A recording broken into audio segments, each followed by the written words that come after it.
नमस्कार, मी professor Jaya Gawade GS college of commerce वर्धाच्या ई-लर्निंग सेशनमध्ये आपणा सर्वांचे स्वागत करते। आजचं आपलं लेक्चर आहे BCom फायनल इयर मराठी मीडियमसाठी कॉस्ट अकाउंटिंग।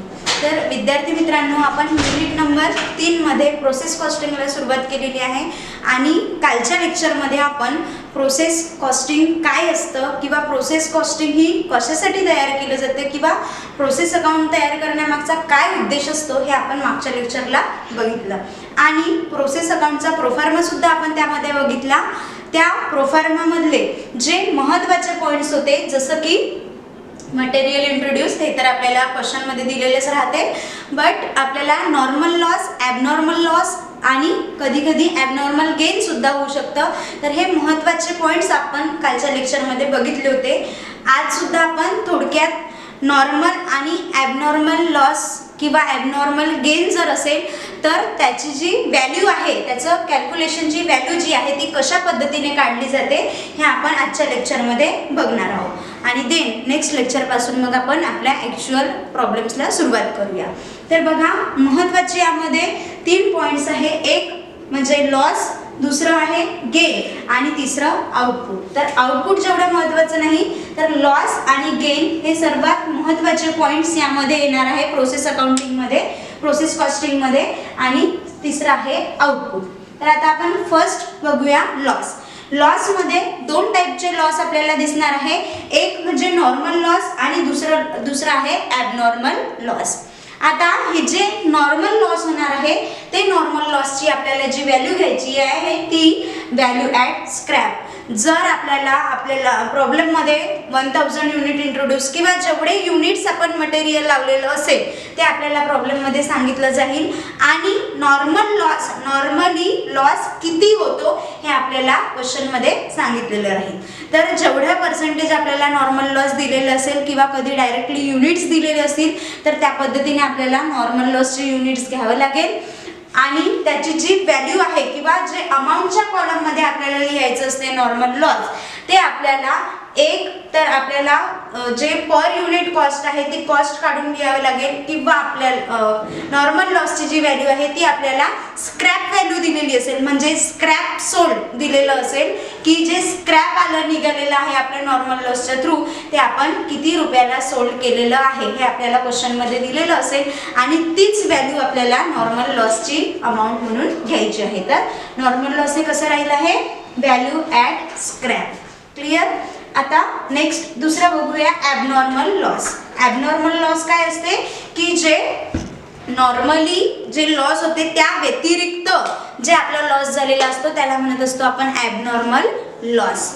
ॲबनॉर्मल लॉसच्या नंतर हे झाले लॉसचे 2 पार्ट, नॉर्मल लॉस आणि ॲबनॉर्मल लॉस।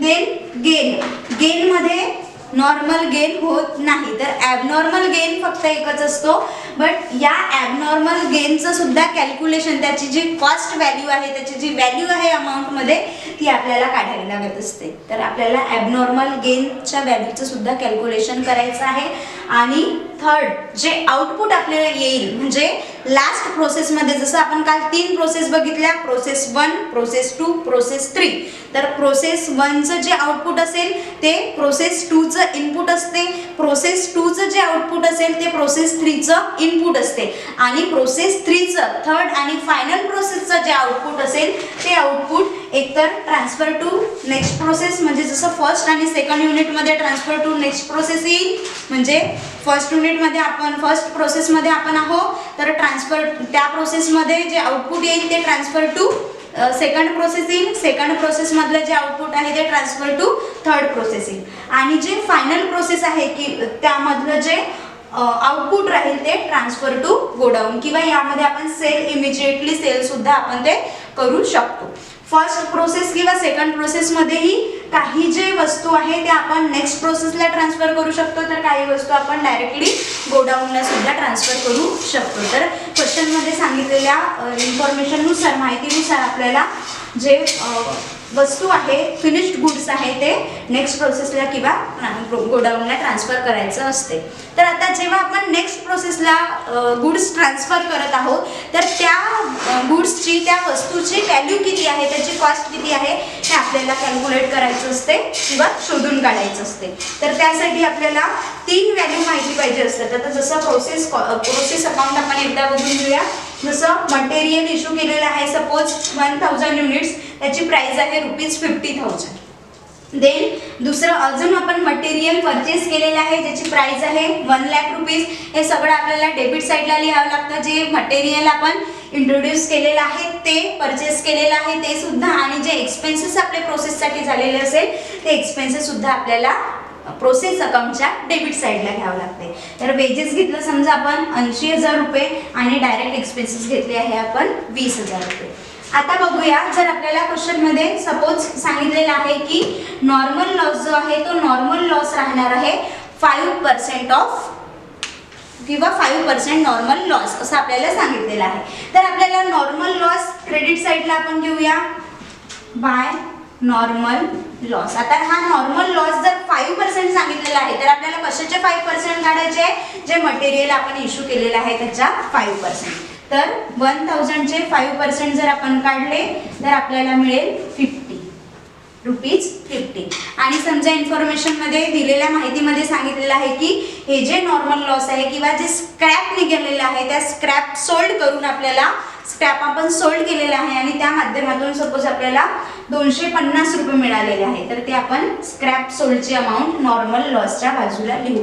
म्हणजे आपण जे फर्स्ट बघितलं की नॉर्मल लॉस हा व्हॅल्यू ॲट स्क्रॅप असते. म्हणजे स्क्रॅप आपण जेवढे रुपयाला विकू ते स्क्रॅप म्हणजेच नॉर्मल लॉसच्या माध्यमातून जे आपल्याला फायदा झालेला आहे तो आपण इथे लिहिणार आहोत.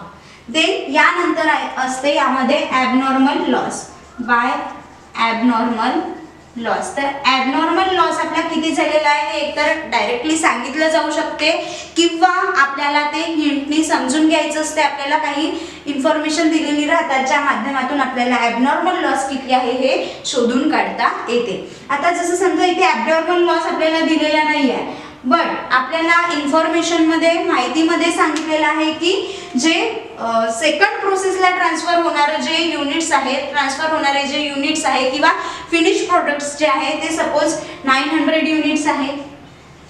ठीक आहे, याला आपण ट्रान्सफर टू नेक्स्ट प्रोसेस घेऊन घेऊ. ट्रान्सफर टू नेक्स्ट प्रोसेस किती आहे 900 युनिट्स. तर 900 युनिट्स नेक्स्ट प्रोसेसला ट्रान्सफर होणार आहे आणि 50 युनिट्सचा नॉर्मल लॉस झालेला आहे.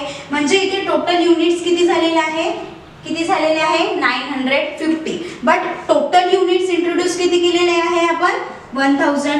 ठीक आहे, तर आपल्याला हे 1000 युनिट्स तर तिथे दाखवावं लागेल की 1000 युनिट्स आपण इंट्रोड्यूस केलेले होते, टाकलेले होते, त्यापैकी कोणत्या युनिट्सचं काय काय झालेलं आहे. आपल्याला दोन्ही बाजू टॅली करायचे असतात अकाउंटिंगच्या नियमानुसार. तर नॉर्मल लॉस 50 आहे आणि units transfer to next process 900 आहे, म्हणजे टोटल 950 होत आहे. तर इथे आपल्याला अजून करायचं आहे की या ठिकाणी 50 युनिट्सचा ॲबनॉर्मल लॉस झालेला आहे. तर ॲबनॉर्मल लॉसचे युनिट्स किती निघाले आहे इथे 50 युनिट्स.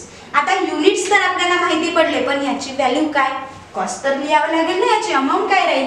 तर ॲबनॉर्मल लॉस 50 युनिट्स आहे पण त्याची व्हॅल्यू काय राहील, किंवा नेक्स्ट प्रोसेसला आपण 900 युनिट्स ट्रान्सफर केलेले आहे पण त्याची कॉस्ट किती राहील किंवा किती युनिट राहील. तर ही कॉस्ट शोधून काढण्यासाठी म्हणजे ॲबनॉर्मल लॉसची, ॲबनॉर्मल गेन किंवा transfer to next process, transfer to godown, याची जी आपल्याला कॉस्ट, याची जी व्हॅल्यू घ्यायची असते ती व्हॅल्यू घ्यायची असते valued at cost price.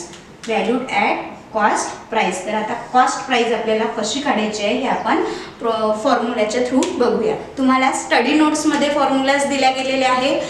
Formula देताना तुम्हाला मराठी इंग्लिश दोन्हीमध्ये आहे. तुम्हाला जे सोयीस्कर वाटेल त्यामध्ये तुम्ही ते लक्षात ठेवायचं आहे, लर्न करायचं आहे, कारण प्रत्येक प्रॉब्लेममध्ये आपल्याला ती कॉस्ट व्हॅल्यू काढावी लागणार आहे. तर फॉर्म्युला आपण सर्वात आधी पर युनिट कॉस्ट काढून घेऊया. म्हणजे 50 युनिट्ससाठी आपल्याला पर युनिट्सची कॉस्ट किती आलेली आहे हे जर कॅल्क्युलेट आपल्याला करायचे आहे तर फॉर्म्युला आहे त्यासाठी cost per unit. Cost per unit is equal to, आता हा फॉर्म्युला मी माझ्या पद्धतीने तुम्हाला इझी करून दिलेला आहे, बट आपल्याला तुम्हाला स्टडी नोट्समध्ये तुम्हाला पुस्तकामधला फॉर्म्युला मी दिलेला आहे. डायरेक्टली ॲबनॉर्मल लॉस किंवा ॲबनॉर्मल गेन टाकायचं आणि हा फॉर्म्युला लावून काढायचा. मी दोन्ही फॉर्म्युले तुम्हाला समजून सांगते, तुम्हाला जे इझी वाटेल त्या पद्धतीने तुम्ही करायचं आहे. तर फर्स्ट आपण पर युनिट कॉस्ट काढून घेऊया आणि पर युनिट कॉस्ट आपली जेवढी येईल त्यावरून आपण ॲबनॉर्मल लॉस आणि ट्रान्सफर टू गोडाऊनची कॉस्ट जी प्राइस आहे ती प्राइस काढूया. तर फॉर्म्युलामध्ये लिहिलं आपण cost per unit is equal to, यामध्ये total debit in process account, म्हणजे प्रोसेस अकाउंटमध्ये टोटल डेबिट किती झालेलं आहे, म्हणजे जी डेबिट साईडची टोटल आहे ती टोटल किती आलेली आहे. तर आपल्याला काय करावं लागेल, पहिले डेबिट साईडची पूर्ण टोटल करावी लागेल. 50,000 प्लस 1 लाख प्लस 80,000 प्लस 20,000 इथे होईल 2,50,000. तर टोटल किती आलेली आहे 2,50,000. आता आपल्याला काढत असताना इथे आपल्याला किती घ्यावं लागेल 2,50,000, ठीक आहे, मायनस नॉर्मल लॉस स्क्रॅप, म्हणजे जे नॉर्मल लॉसचं जे स्क्रॅप व्हॅल्यू आहे, किती रुपयाला नॉर्मल लॉस विकला गेलेला आहे त्याची जी व्हॅल्यू आहे ती आपल्याला क्रेडिट साईडची मायनस करावी लागेल. तर ते किती आहे 250. ठीक आहे, काय केलं आपण डेबिट साईडच्या बेरजेमधून क्रेडिट साईडची बेरीज मायनस केलेली आहे अमाऊंटच्या कॉलम मधली. Clear. They divided by, divide करायचं आहे भागीला total units input in process account, म्हणजे प्रोसेस अकाउंट मध्ये टोटल युनिट्स किती इनपुट केलेले आहे, म्हणजे युनिट्सच्या कॉलम मध्ये बघायचं आहे किती युनिट्स आपण इंट्रोड्यूस केलेले आहे, इनपुट केलेले आहे. तर ते आहे 1000 units minus normal loss units. Normal लॉसचे युनिट किती आहे युनिट्स किती आहे 50 युनिट्स. काय केलं आपण आधी डेबिट साईडच्या बेरजेमधनं क्रेडिट साईडची टोटल बेरीज मायनस केली, त्यानंतर युनिट्सच्या कॉलमच्या डेबिट साईडच्या युनिट्स मधनं आपण क्रेडिटला जे युनिट्स आहे नॉर्मल लॉसचे युनिट्स फक्त आपण यामध्ये घेतले, कारण आपल्याला ॲबनॉर्मल लॉस आणि ट्रान्सफर टू प्रोसेसची व्हॅल्यू काढायची आहे, म्हणून आपण हे युनिट त्या बेरजेमध्ये घेतलेले नाही, त्या टोटलमध्ये घेतलेले नाही. तर यामध्ये 50 युनिट्स आपण घेतले तर 50 युनिट्स मायनस होईल. तर आता आपल्या फॉर्म्युलामध्ये अमाऊंट बसलेली आहे, घेतलेली आहे आपण 2,50,000 मायनस 250 डिवायडेड बाय 1000 मायनस 50. तर आधी 2,50,000 मायनस 250 करून घ्या कॅल्क्युलेटरवर, देन डिवाइड करायचं आहे त्याला 1000 मायनस 50 म्हणजे 950. तर या ठिकाणावरून म्हणजे हे जेव्हा कॅल्क्युलेशन आपण करू तेव्हा कॅल्क्युलेशन केल्यानंतर आपल्याला प्राइस मिळेल, त्याची पर युनिट प्राइस मिळेल 262.89. 262.89. आता मी याला हे राऊंड फिगर केलेलं आहे, तुम्ही जेवढी व्हॅल्यू येते तेवढीच व्हॅल्यू तिथे घ्यायची आहे 262.89. आता आपल्याला पर युनिट मिळालं म्हणजे कॉस्ट पर युनिट मिळालं, तर या ठिकाणी आपण 262.89 म्हणजे कॅल्क्युलेटरवरचे जे आकडे येतील ते सर्व आकडे यामध्ये घ्यायचे आहे, मल्टिप्लाय बाय 50 करायचं आहे. ठीक आहे, कारण आपल्याला या 50 पर युनिटची प्राइस आलेली आहे, 50 युनिट्सची प्राइस आपल्याला काढायची आहे at the rate per unit, किंवा इथे पर युनिट आपण लिहू शकतो per unit rupees 262.89 dash dash dash, म्हणजे तुमच्या कॅल्क्युलेटरवर जी व्हॅल्यू येईल ती व्हॅल्यू त्या ठिकाणी घ्यायची आहे, मल्टिप्लाय बाय 50 करायचं आणि अशा पद्धतीने आपल्याला तिथे व्हॅल्यू मिळेल 13,145 म्हणजे ॲबनॉर्मल लॉसची अमाऊंट आपल्याला मिळून जाईल. सेम त्याच पद्धतीने हेच कॅल्क्युलेशन ठेवायचं आपल्या कॅल्क्युलेटरवर आलेल्या व्हॅल्यूला. मी ही व्हॅल्यू राऊंड फिगर केलेली आहे, बट जी व्हॅल्यू आपली कॅल्क्युलेटरवर येईल त्याला मल्टिप्लाय बाय 900 करा, म्हणजे 900ची प्राइस आपल्याला मिळून जाईल. जर आपण आलेल्या व्हॅल्यूला 900 ने मल्टिप्लाय करतो आहे तर आपल्याला व्हॅल्यू मिळेल 2,36,605. 2,36,605 म्हणजे बघा आपल्याला ॲबनॉर्मल लॉसची सुद्धा अमाऊंट मिळालेली आहे आणि ॲबनॉर्मल ट्रान्सफर टू नेक्स्ट प्रोसेसचे जे युनिट्स होते त्याची सुद्धा अमाऊंट आपल्याला या ठिकाणी मिळालेली आहे. म्हणजे आता दोन्ही साईडची या ठिकाणी बेरीज होऊन जाईल आहे 2,50,000. आणि इथे सुद्धा युनिट्स आपले 1000 होऊन जाईल, 1000 and 2,50,000 अशा पद्धतीने प्रोसेस अकाउंट टॅली होऊन जाईल. तर हा मी तुम्हाला एक फॉर्म्युला सांगितला, आधी पर युनिट काढायचा आणि पर युनिटने मग जेवढे युनिट्स आहेत त्यांनी मल्टिप्लाय करायचं. बट डायरेक्टली आपण ॲबनॉर्मल लॉसचा फॉर्म्युला सुद्धा या ठिकाणी लावू शकतो किंवा ॲबनॉर्मल गेनसाठी सुद्धा फॉर्म्युला या ठिकाणी लावू शकतो, ज्याचा फॉर्म्युला आहे युनिट्स ऑफ ॲबनॉर्मल लॉस. म्हणजे ॲबनॉर्मल लॉसचे युनिट्स किती आहे 50. ठीक आहे, इथेच आपण ते ॲबनॉर्मल लॉसचे युनिट्स घेतो आहे 50 मल्टिप्लाय बाय मग आपला formula debit amount minus credit amount, debit साईडचे टोटल मायनस क्रेडिट साईडचे total divided units of debit side म्हणजे डेबिट साईडचे units minus units of normal loss. तर नॉर्मल लॉसचे युनिट्स म्हणजे आपण जो फॉर्म्युला इथे पर युनिट काढलेला आहे तोच फॉर्म्युला या ठिकाणी घेतलेला आहे, बट इथे फॉर्म्युलामध्येच multiply by units of abnormal loss घेतलेला आहे. तर इथे एकाच फॉर्म्युलामध्ये जर तुम्ही ॲबनॉर्मल लॉसचे युनिट्स टाकत आहे तर तेही तुम्हाला इझी होऊ शकते. तुम्ही अशा पद्धतीने सुद्धा ॲबनॉर्मल लॉसची जी अमाऊंट आहे ती काढू शकता. जर या ठिकाणी ॲबनॉर्मल गेन असेल तर काय करू, इथे ॲबनॉर्मल गेन लिहू, इथून सेम जसंच्या तसं इथे units of abnormal gain multiply by formula हा जसंच्या तसा लागेल. तर डेबिट साईडला जर सपोज या ठिकाणी जर ट्रान्सफर टू नेक्स्ट प्रोसेसच्या ठिकाणी जर आपले सपोज इथे 1050 युनिट्स आले, किती 1050 युनिट्स किंवा 1000 युनिट्स जर आले तर या ठिकाणी 1000 युनिट्स नेक्स्ट प्रोसेसला आपण ट्रान्सफर केले आणि नॉर्मल लॉस आपला किती झालेला आहे 50 युनिट्स. तर या ठिकाणी आपले युनिट्स किती पाहिजे आहे टोटल 1050. बट या ठिकाणी मटेरियल आपण इश्यू किती केलेला आहे फक्त 1000, म्हणजेच आपला आउटपुट किती आहे या ठिकाणी 1050. म्हणजेच याचा अर्थ काय की 50 युनिट्स जे आहे ते आपले एक्स्ट्रा प्रोडक्शन झालेलं आहे आणि हे जे एक्स्ट्रा प्रोडक्शन आहे याला आपण लिहू शकतो ॲबनॉर्मल गेन. ॲबनॉर्मल गेन, तर ॲबनॉर्मल गेनची व्हॅल्यू काढत असताना कॅल्क्युलेशन करताना ॲबनॉर्मल गेन येईल फॉर्म्युलामध्ये आणि फॉर्म्युला मग जसंच्या तसा debit amount minus credit amount divided by units of debit side minus units of credit side. तर अशा पद्धतीने हा फॉर्म्युला लावून आपण ॲबनॉर्मल गेनची जी अमाऊंट आहे ती अमाऊंट सुद्धा काढू शकतो. तर प्रोसेसच्या प्रॉब्लेममध्ये एवढंच महत्त्वाचं आहे की आपल्याला नॉर्मल लॉसची पर्सेंटेज दिलेली राहील, त्यावरून आपल्याला नॉर्मल लॉस काढायचा राहील आणि स्क्रॅप व्हॅल्यू जर दिलेली आहे तर आपण स्क्रॅप व्हॅल्यूच्या माध्यमातून आपण नॉर्मल लॉस सोल्ड करूया. देन नेक्स्ट ॲबनॉर्मल गेन किंवा ॲबनॉर्मल लॉस हे सपोज एक क्वेश्चन आहे, तर सपोज एका प्रोसेसमध्ये आपल्याला ॲबनॉर्मल लॉस होऊ शकतो, दुसऱ्या प्रोसेसमध्ये गेनही होऊ शकतो, बरोबर आहे. एकाच प्रोसेसमध्ये ॲबनॉर्मल लॉस आणि गेन एकाच वेळेस दोन्ही राहणार नाही, बट एका क्वेश्चनमध्ये मात्र 2-3 वेगवेगळं राहू शकते. म्हणजे 3 प्रोसेस सपोज आहे तर एका प्रोसेसमध्ये ॲबनॉर्मल लॉस येऊ शकते, दुसऱ्या प्रोसेसमध्ये ॲबनॉर्मल गेन येऊ शकते, तिसऱ्या प्रोसेसमध्ये अजून गेन किंवा लॉस येऊ शकते.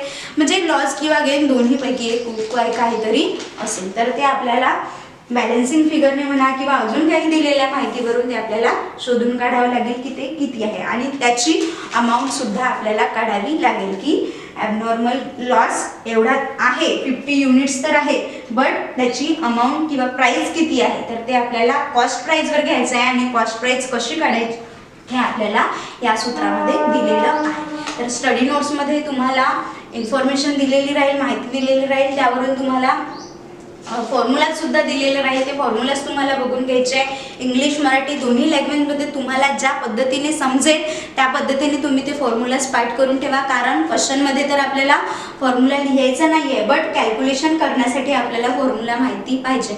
आणि सपोज जर समजा MCQ जर तुमची टेस्ट झाली तर त्यामध्ये तुम्हाला फॉर्म्युला विचारला जाऊ शकतो किंवा ॲबनॉर्मल लॉस काय असतो, ॲबनॉर्मल गेन काय असतो किंवा जे फायनल प्रोडक्ट आहे ते फायनल प्रोडक्ट कुठे ट्रान्सफर करू शकतो आपण, हे सगळे प्रश्न यामध्ये विचारले जाऊ शकते.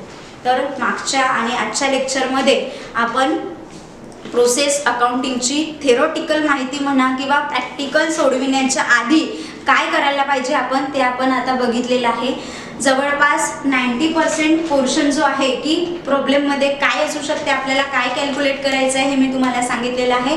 नेक्स्ट प्रॉब्लेमपासून किंवा नेक्स्ट व्हिडिओपासून किंवा नेक्स्ट लेक्चरपासून आपण प्रत्यक्षपणे जे प्रॉब्लेम आहे आपल्या प्रोसेस अकाउंटिंगचे त्या प्रोसेस अकाउंटिंगच्या प्रॉब्लेमला सुरुवात करूया. त्यामुळे झालेले जे दोन्ही आपले व्हिडिओ आहे प्रोसेस कॉस्टिंगचे ते आधी व्यवस्थित बघून घ्यायचे आणि नंतर तिसरं जे प्रोसेस अकाउंटिंगचे आपले ॲक्च्युअल प्रॉब्लेम्स राहील त्याला सुरुवात करायची आहे. त्यानंतर पुन्हा भेटू नेक्स्ट लेक्चरमध्ये. धन्यवाद.